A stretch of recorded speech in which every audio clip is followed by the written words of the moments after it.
ಮಂಡ್ಯ ಸರ್ಕಾರಿ ಆಫೀಸರ್ಗೆ ಲೋಕ ಶಾಕ್ ಕೊಟ್ಟಿದೆ. ಮಂಡ್ಯ ಎಸಿ ಕಚೇರಿ ಮೇಲೆ ಲೋಕಾಯುಕ್ತ ಅಧಿಕಾರಿಗಳು ದಾಳಿಯನ್ನು ನಡೆಸಿದ್ದಾರೆ.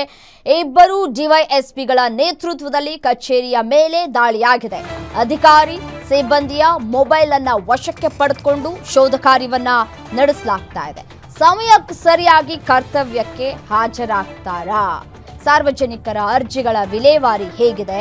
ಬರುವಾಗ ಜೇಬಿನಲ್ಲಿ ದುಡ್ಡು ಎಷ್ಟಿತ್ತು? ಹೋಗಬೇಕಾದ್ರೆ ಎಷ್ಟು ತೆಗೆದುಕೊಂಡು ಹೋಗ್ತಾ ಇದ್ರು?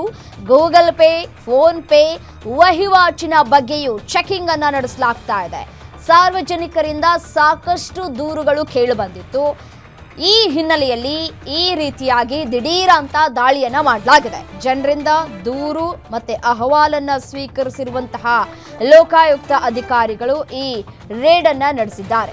ಎಷ್ಟೊತ್ತಿಗೆ ಸಮಯಕ್ಕೆ ಬರ್ತಾರೆ ಆಫೀಸಿಗೆ, ಎಷ್ಟೊತ್ತು ಆಫೀಸಲ್ಲಿ ಇರ್ತಾರೆ, ಮತ್ತೆ ಬ್ರೇಕ್ ಟೈಮ್ ಎಷ್ಟು ತೆಗೆದುಕೊಳ್ತಾರೆ, ಆ ಸಂದರ್ಭದಲ್ಲಿ ಎಲ್ಲಿ ಹೋಗ್ತಾರೆ, ಯಾರನ್ನು ಮೀಟ್ ಆಗ್ತಾರೆ, ಎಷ್ಟು ಹಣ ತೆಗೆದುಕೊಂಡು ಅವರು ಆಫೀಸಿಗೆ ಬರ್ತಾ ಇದ್ರು, ವಾಪಸ್ ಜೇಬ್ನ ಯಾವ ರೀತಿಯಾಗಿ ತುಂಬಿಸ್ಕೊಂಡು ಹೋಗ್ತಾ ಇದ್ರು, ಇದೆಲ್ಲವೂ ಕೂಡ ಲೆಕ್ಕಾಚಾರವನ್ನು ಹಾಕಿ ಅಳೆದು ತೂಗಿ ಲೋಕಾಯುಕ್ತ ಅಧಿಕಾರಿಗಳು ಇದೀಗ ರೇಡನ್ನು ನಡೆಸ್ತಾ ಇದ್ದಾರೆ. ಎಸಿ ಕಚೇರಿ ಮೇಲೆ ಲೋಕಾಯುಕ್ತ ದಾಳಿಯನ್ನು ಮಾಡಿದೆ.